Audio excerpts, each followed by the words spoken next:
Good evening. I am Keith Ritchie, this year's president of the new Canaan Men's Club. We are happy to be co-producing Charles Dickens' A Christmas Carol with New Canaan's Channel 79. Just as Dickens' 19th century novella was based on one man's awakening to the needs of others, we continue to have some of our neighbors needing help in the 21st century. I hope you will consider making a donation to the new Canaan Food Pantry and spread some Christmas cheer. And now, let's get started with our show.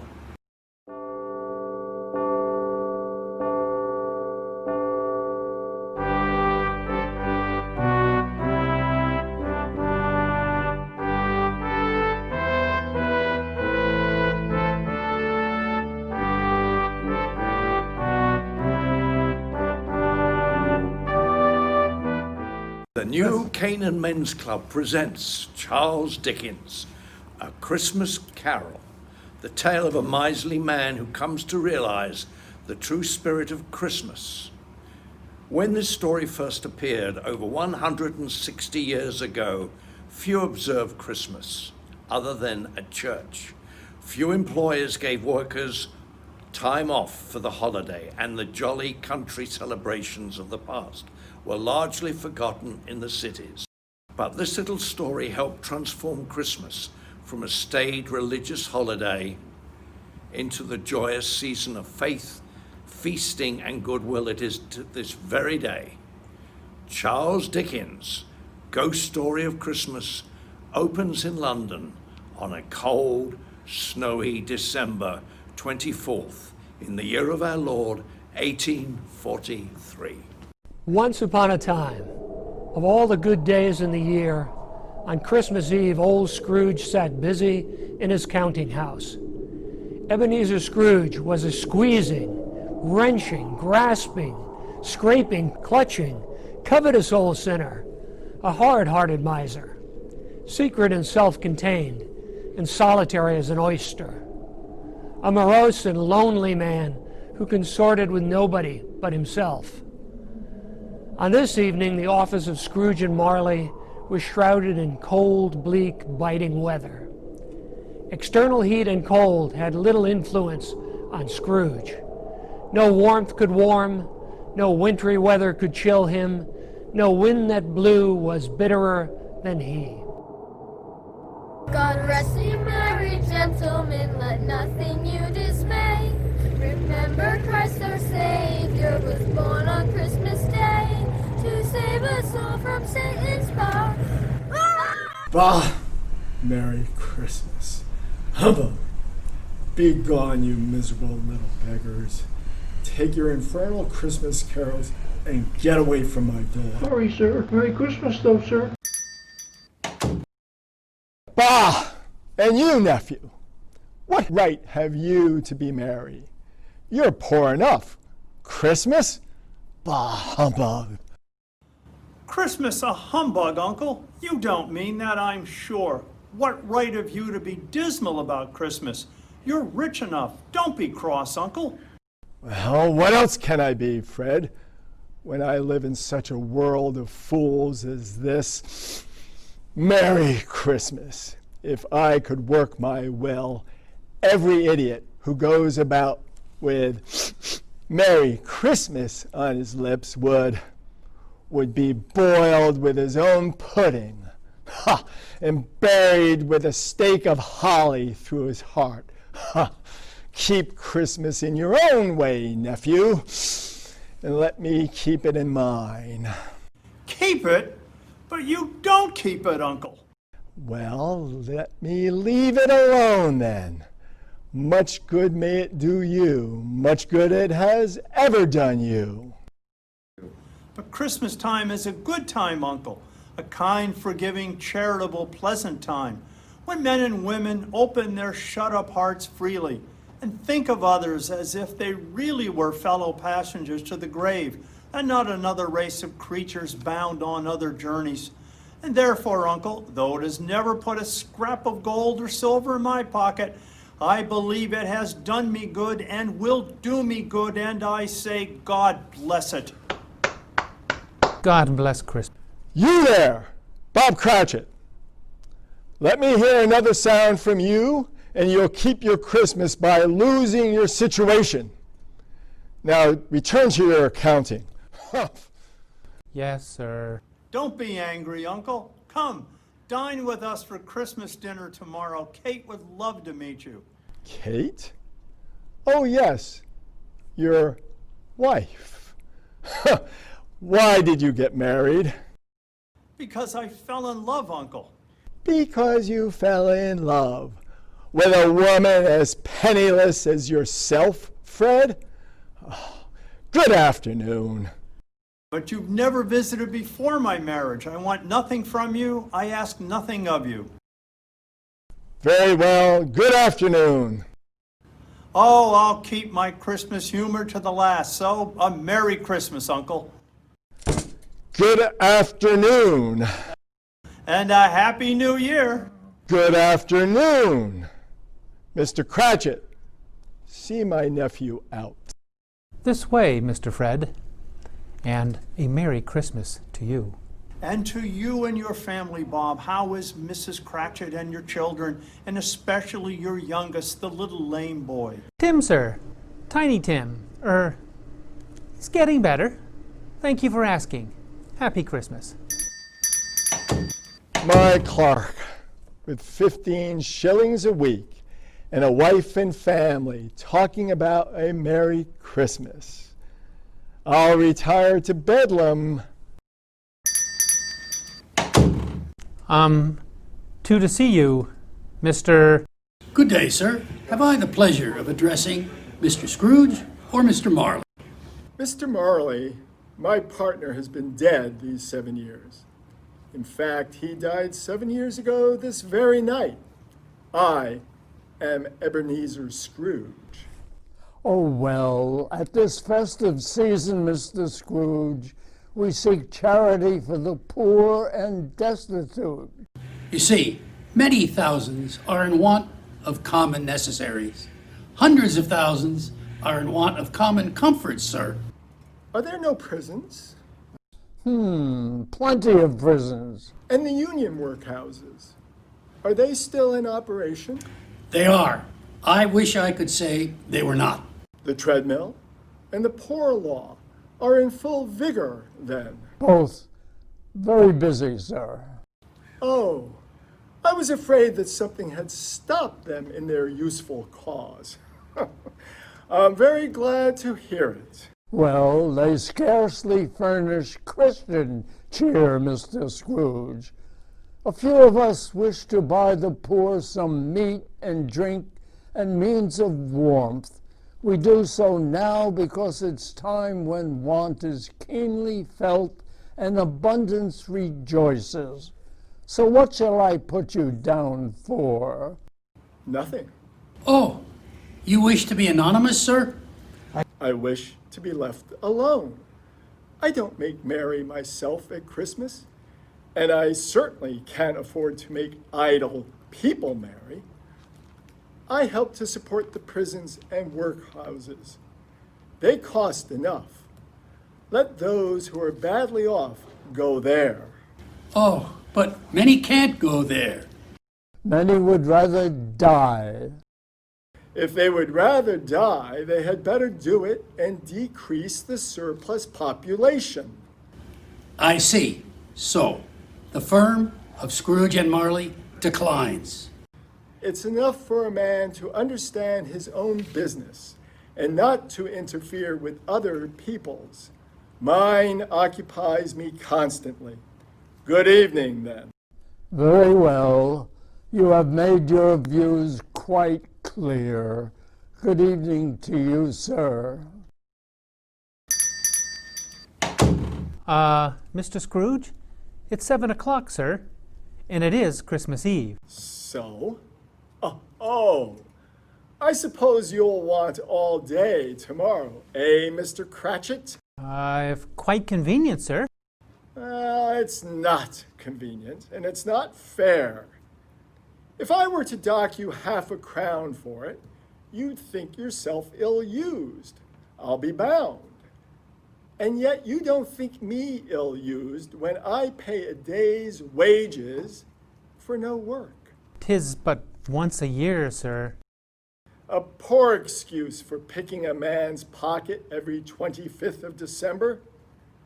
But I suppose you must have the whole day. Well, be here all the earlier the next morning, Mr. Cratchit. I will, sir. Thank you, and, Merry Christmas. Merry Christmas, indeed. Bah. Scrooge took his melancholy dinner in his usual melancholy tavern and walked home through the rolling fog and bitter cold. He silently passed the urchins crowded round fires in the street, trying to keep warm.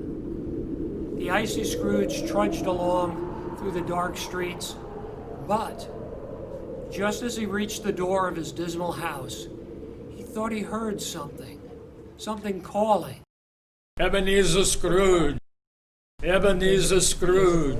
It was the voice of his long-dead partner, Jacob Marley, whose ghostly face appeared on the door knocker. Scrooge hurried inside, closed the door, and locked himself in. He double-locked himself in. He checked the sitting room, bedroom, lumber room, all as they should be. Nobody under the table, nobody under the sofa, nobody under the bed, nobody in the closet.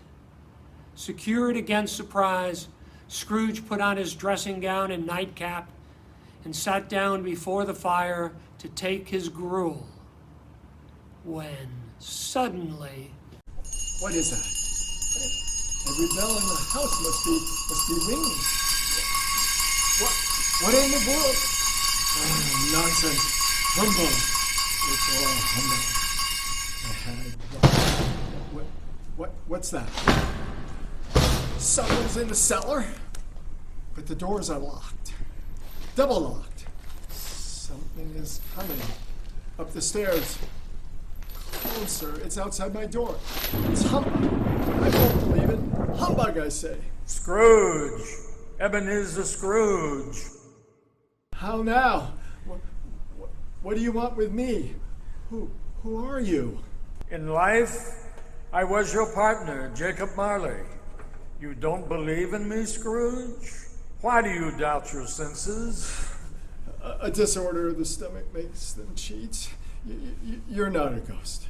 You're just a bit of bad beef. A blot of mustard, a fragment of an undone potato. Ha! There's more gravy than of grave about you, whatever you are. Humbug, I tell you.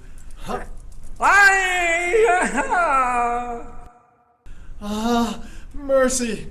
I believe you, I must. Oh, dreadful apparition, why do you trouble me? Why do spirits walk the earth? Why come to me? It is required of every man that the spirit within him should walk aboard his fellow men, and if that spirit does not go forth in life, it is condemned to do so after death, doomed to wander the world and witness what it cannot share, but might have shared and turned to happiness. No! You are fettered, Jacob. Tell me why. I wear the chain I forged in life, link by link, yard by yard.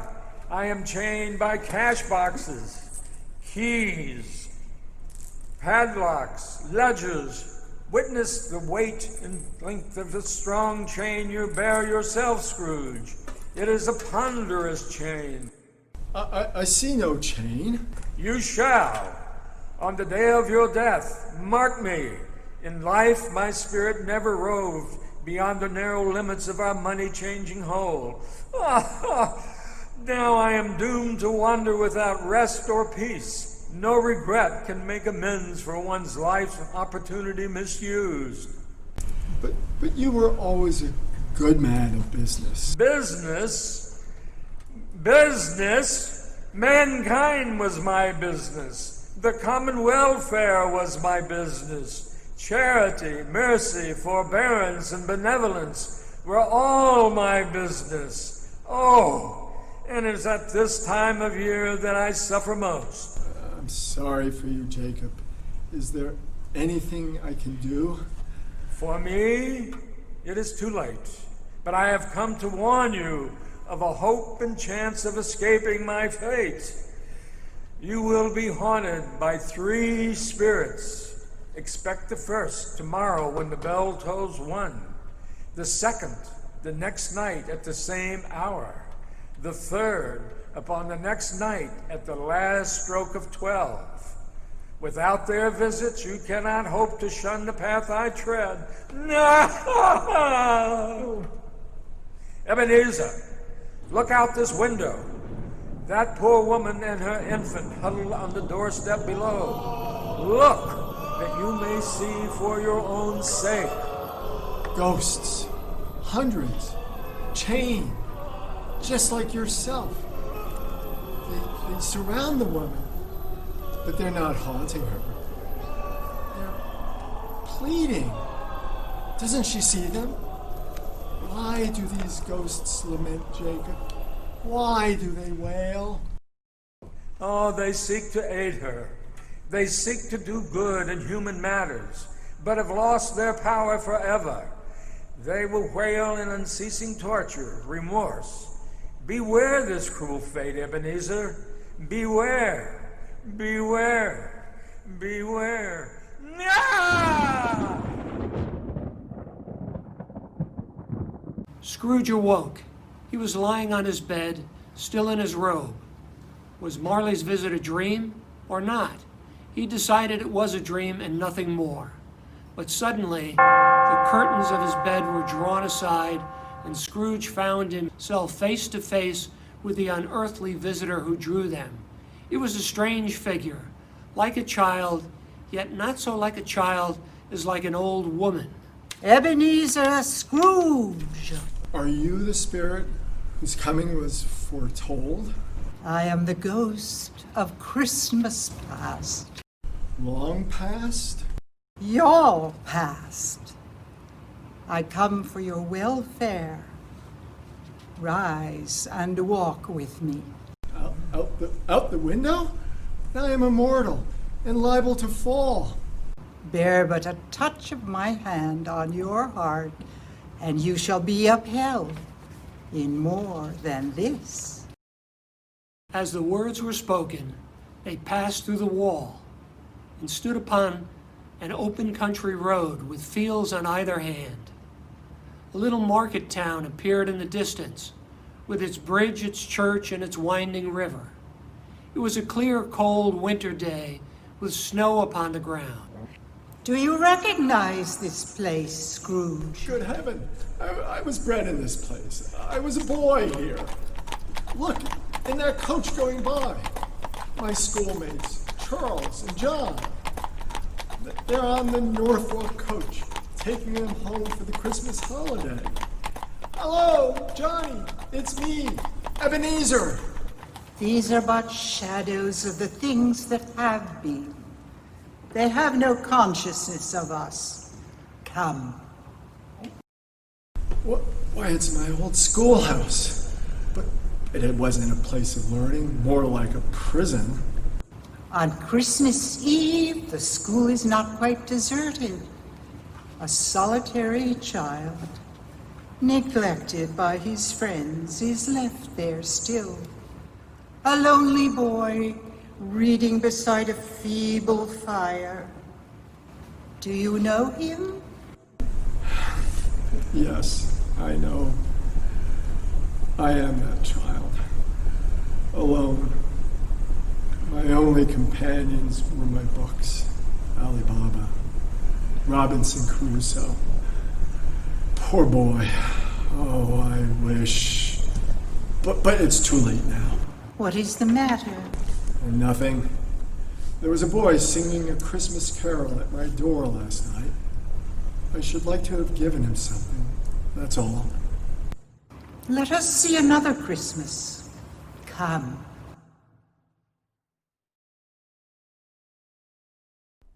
Why, it's me. Years later. But still at this dismal school, alone on Christmas. Ebenezer! Ebenezer! It's Fan! my sister, my beloved Fan. Dear, dear brother, I have come to bring you home. Yes, home. Home forever and ever. Father is so much kinder than he used to be that home's like heaven. We're to be together all Christmas long and have the merriest time in the world. Come with me. Let us go. Your sister was always a delicate creature, whom a breath might have withered. But she had a large heart. She died, I think, a woman. And I think there were children? Yes, one child. My nephew, Fred. My, how he does resemble his mother. Come to another Christmas past. A celebration. Fezziwig's warehouse. I apprenticed here. Why, it's old Fezziwig. Bless his heart. It's Fezziwig, alive again. One of his Christmas parties. Yo-ho there, Ebenezer. Dick, no more work tonight. Christmas Eve, ha ha. Join the festivities. Merry Christmas, all. Come and dance. Hello.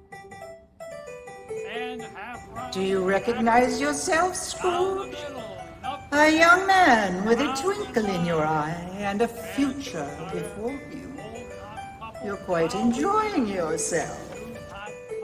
Oh, yes, it was a marvelous party.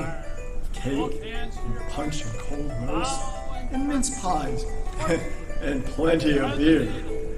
Look at old Fezziwig, how he dances. It's glorious. Oh, what a jolly time we used to have. It was a small matter for old Fezziwig to make these silly folks so full of gratitude. Small matter? Small indeed. He has spent only a few pounds of your mortal money, and look! Is it so much that he deserves this praise? It isn't that. It isn't that, Spirit. Fezziwig has the power to render us happy or unhappy, to make our service light or burdensome, a pleasure or a toil. The happiness he gives is quite as great as if it cost a fortune. What? Is something bothering you, Scrooge? No. I should like to say a word or two to my clerk, Bob Cratchit, just now. Scrooge, my time grows short. Quick! Several years later. Ah, Belle, as beautiful as ever. Penniless girl who loved you, Scrooge. And I her. It didn't matter that she had no dowry. We were so happy together. Until your career with Jacob Marley came between you. As you gained, so you lost. Do you see yourself? You're older now. A man in the prime of life. Your face has begun to wear the signs of care and avarice. Your eyes are greedy. The eager, restless eyes of a miser. No, spare me this, not this, Spirit. No! This music box is a beautiful gift, Ebenezer. But I realize I matter little to you, very little. To protect yourself from a hard and cruel world, you have become hard and cruel in response. I have tried to cheer and comfort you, but another idol has displaced me. What idol could ever displace you, Belle? You now worship a golden idol. I have seen your nobler aspirations fall off, one by one. Oh, Ebenezer, you've become another man. I wanted security, success for you, Belle. I seek tenderness, not riches. Therefore, even though it is Christmas, I release you from our engagement with a full heart for the love of him you once were. No, Belle. Don't! Dear Ebenezer, may you be happy in the life you have chosen. Belle, no. Spirit, show me no more. Why do you torture me so? Remove me. I cannot bear it. Hunt me no longer. No longer. The whole scene disappeared, and Scrooge found himself once more alone back upon his bed. He drifted off to sleep, only to be awakened again by the stroke of one.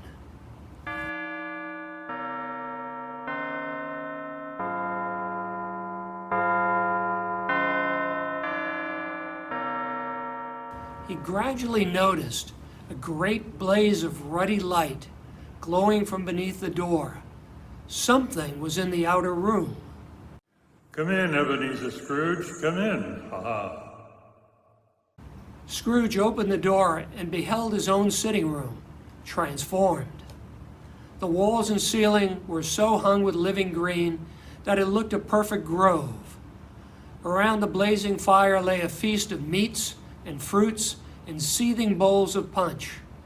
And there sat a jolly giant, glorious to see. He bore a glowing torch, shaped like Plenty's horn, and held it up, high up, to shed its light on Scrooge as he came peeping around the door. Come in, and know me better, man. I am the ghost of Christmas present. You've never seen the likes of me before. Oh, Spirit, conduct me where you will. I went forth last night on compulsion and learned a lesson which is working now. Tonight, if you will have aught to teach me, let me profit by it. Very well. Touch my robe. And instantly they were transported to the streets of London on a bright Christmas day. The shops were bustling, with jolly people completing their errands or returning from church. The grocers, the poultry and food shops, all were busy and all a delight. Presently, Scrooge and the Spirit came to Camden Town, to a humble house on a humble street. Why, this is the home of my clerk, Bob Cratchit, his wife and 6 children. Why are we here, Spirit? And what has ever got your precious father then? And your brother, Tiny Tim? Sorry I'm late, Mother. We'd had a deal of work to finish up last night and to clear away this morning. Well, never mind. So long as you come, sit you down by the fire, my dear, and have a warm God bless you. So how did little Tim behave at church, Bob? As good as gold, Mother, and better. Eh, Tim? They sang ever so nice, Mother. I hope the people sung in church. Because I'm a cripple, and it might be pleasant for them to remember on Christmas who made lame beggars walk and blind men see. Bless you, my son. See, Mother, his heart is strong and he will get better. I know it. Here you go. Take your turn now. There's plenty of stuffing, potatoes, plum pudding for all of you. Martha, dear, sit next to Tiny Tim and make sure he eats plenty. He must get strong and well. If anything should happen to him. Oh, Mother, don't even think that. I'll see that he eats well. Here, Tim. Quiet, please, quiet. Such a feast requires a Merry Christmas to us all. God bless us. God bless us. God bless us. Everyone. Tell me, Spirit. Tell me if Tiny Tim will live. I see a vacant seat by the chimney, and a crutch without an owner, carefully preserved. If these shadows remain unaltered by the future, the child will die. Oh no, kind spirits, say he will be spared. Why? If he be like to die, he had better do it, and decrease the surplus population. You use my own words against me.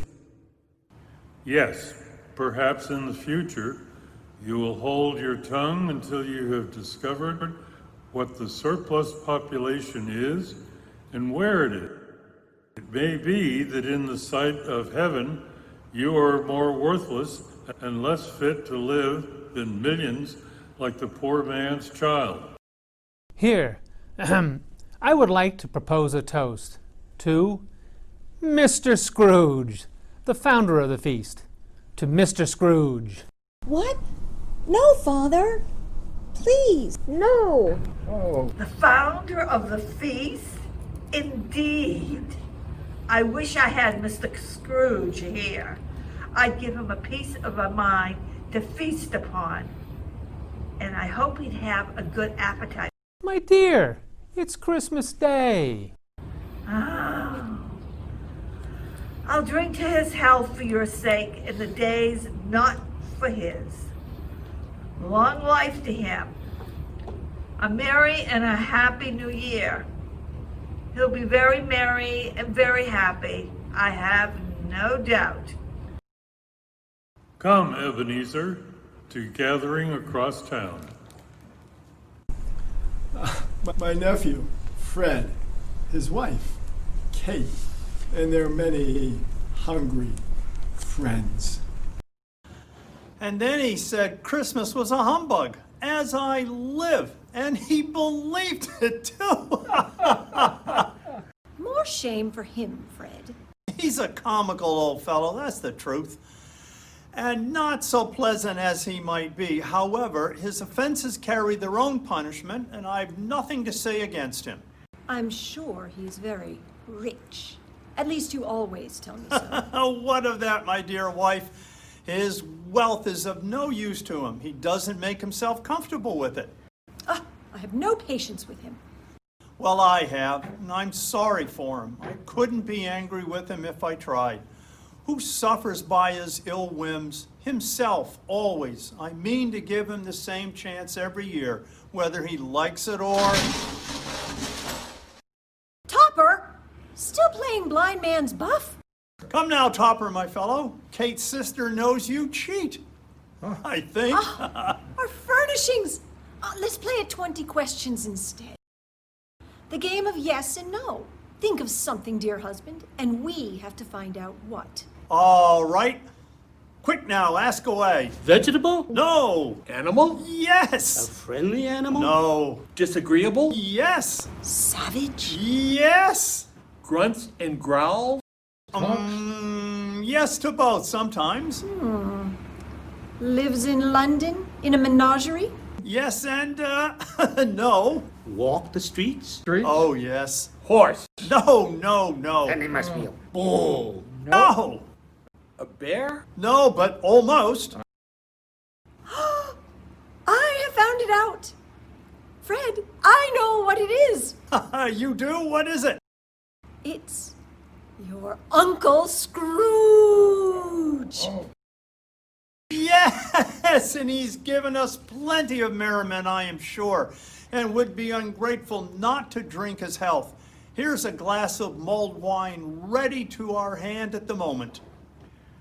So here, a Merry Christmas and a Happy New Year to the old man, wherever he is. He wouldn't take it from me, but he may have it just the same. To Uncle Scrooge. Come, Ebenezer, there is much more to see. Men who keep Christmas in their hearts. Come. Much they saw, and far they went, and many homes they visited, but always with a happy end. The spirits stood beside sick beds, and they were cheerful. On foreign lands, and they were close at home. By poverty, and it was rich. In almshouse, hospital, and jail, in misery's every refuge, the spirit of Christmas left his blessing and taught Scrooge as he went. At last they returned to the streets of London for the spirit's final lesson, but the spirit had aged. My life upon this globe is very brief. My time with you, Ebenezer, is almost done. Have you gained by what I have shown you of the good in most men's hearts? I don't know. How can I promise? Perhaps I'm just too old to change. It's too hard a lesson to learn. Then look upon these.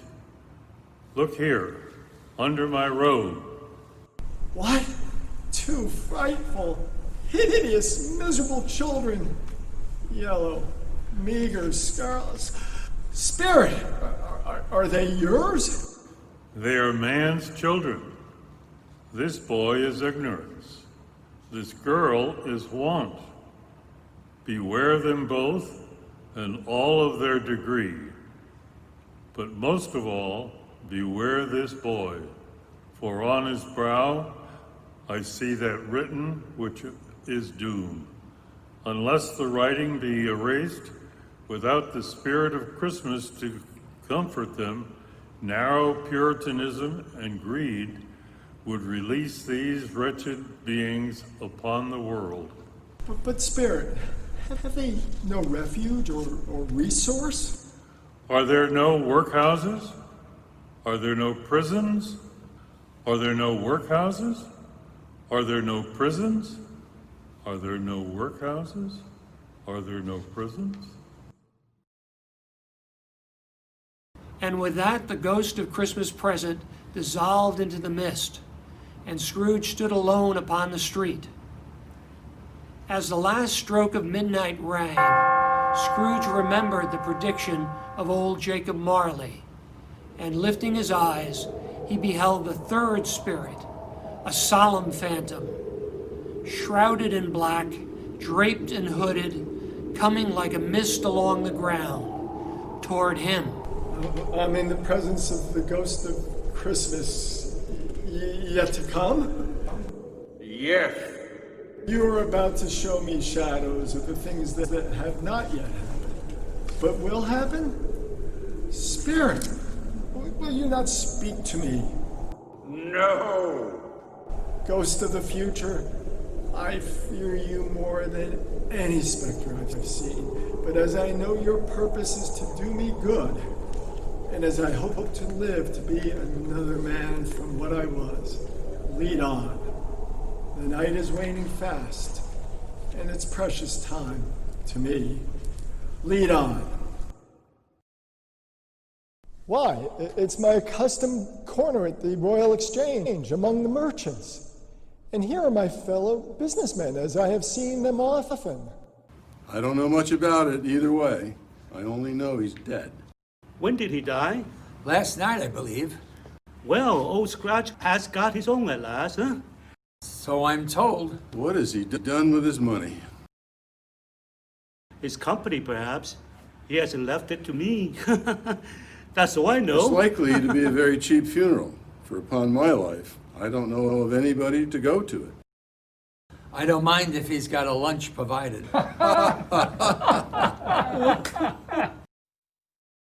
Spirit, why show me this trivial conversation? They can't be discussing the death of my old partner Jacob. Is there some hidden purpose? Where is my own shadow? I expect the conduct of my future self to provide some latent moral for my own improvement. I have been resolving a change of life. And I hope you can show me my newborn resolutions being carried out here. What obscure part of town are we in now, Spirit? This whole quarter reeks with crime, filth, and misery. Why bring me to this low-browed, beetling hovel? A rag and bottle shop? Who are these grotesque people? Look here, old Joe. Let the charwoman be the first. Let the laundress be the second. And let the undertaker's man be third. Ah, then. What have you got to sell? What have you got to sell? Who's the worse for a loss of a few things like these? Not a dead man, I suppose. No, indeed. If he wanted to keep him after he was dead, the wicked old screw, why wasn't he natural in his lifetime? Mrs. Dilbert. Well, if he had been, he'd have had somebody to look after him when he was struck with his death, instead of lying there gasping out his last alone by himself. 'Tis the truest word that ever was spoke. It's a judgment on him. What's this? Bed curtains? Ah, yes, bed curtains. You don't mean to say you took them down, rings and all, with him lying there? Why not? Ah, don't drop that oil upon the blankets now. Blankets too? His blankets? Aye, and this fine shirt. It's the best he had. They have wasted it by now by dressing him up. If it hadn't been for me,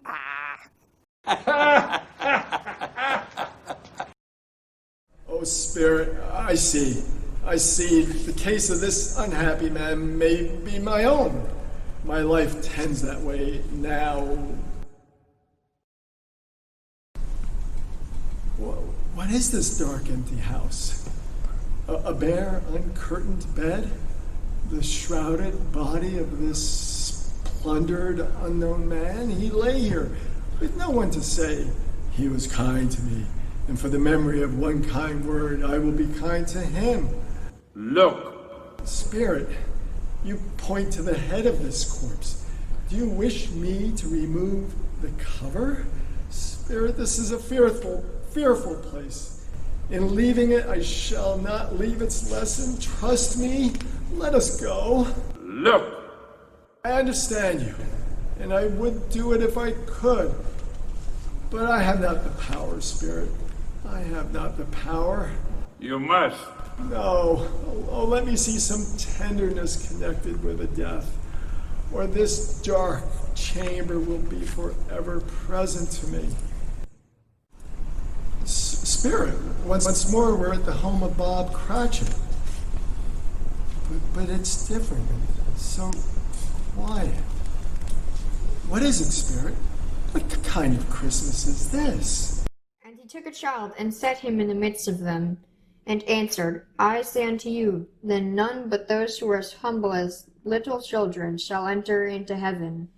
Whosoever shall receive one such little child in my name, receiveth me. Peter. I'll stop reading. Oh, my son, my son.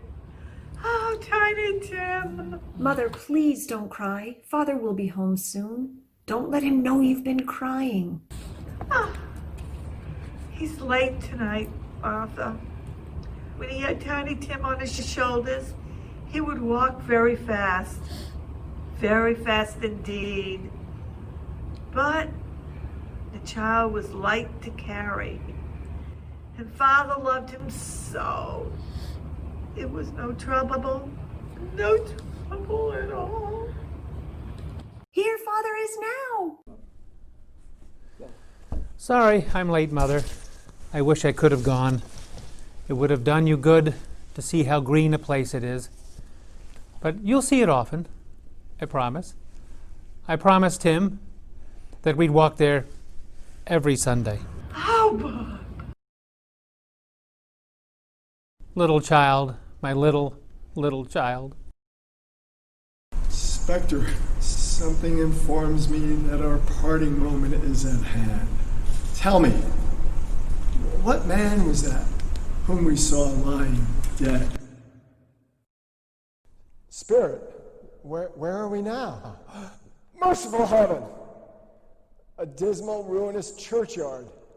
Desolate, lonely, crumbling graves. Here then is the wretched man. He lay underneath the ground? This grave?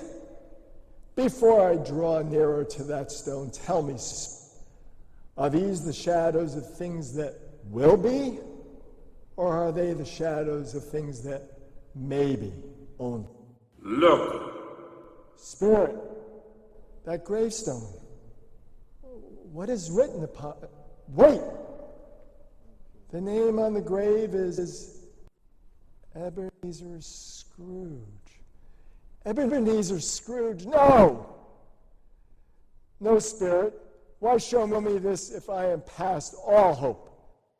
Am I to become like Jacob Marley, like the other cursed ghosts, chained, wandering the earth forever? No, no. Spirit, hear me. I am not the man I was.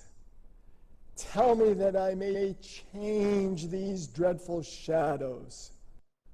I'll honor Christmas in my heart. I'll try and keep it all the year. I'll live in the past, the present, and the future, and not shut out the lessons they teach. I pray, please, Spirit, that I may sponge away the writing on this stone. I beg you, I'll change. I'll change. I pray. I'll change. I'll change, please. I'll change. What? What's this? My bedpost. I'm home.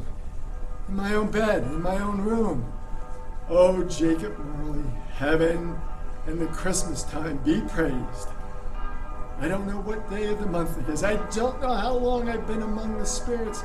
I don't know anything. I'm as light as a feather, as happy as an angel, as merry as a schoolboy, as giddy as a drunken man. Oh, glorious light, fresh air.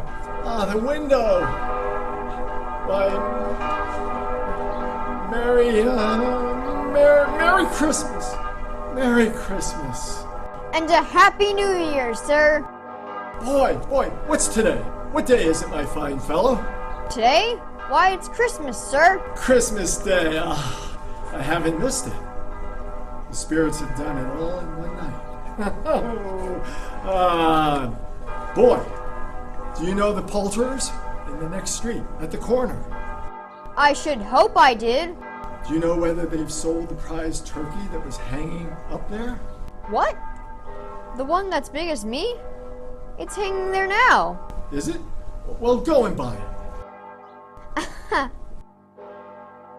No, I'm in earnest. Go and buy it and tell them to bring it here, that I may give. By this time, the people were pouring forth, and Scrooge regarded all with a delighted smile and a hearty holiday greeting. Merry Christmas! Merry Christmas! By mere chance, Scrooge came upon the charity seekers he had dismissed yesterday.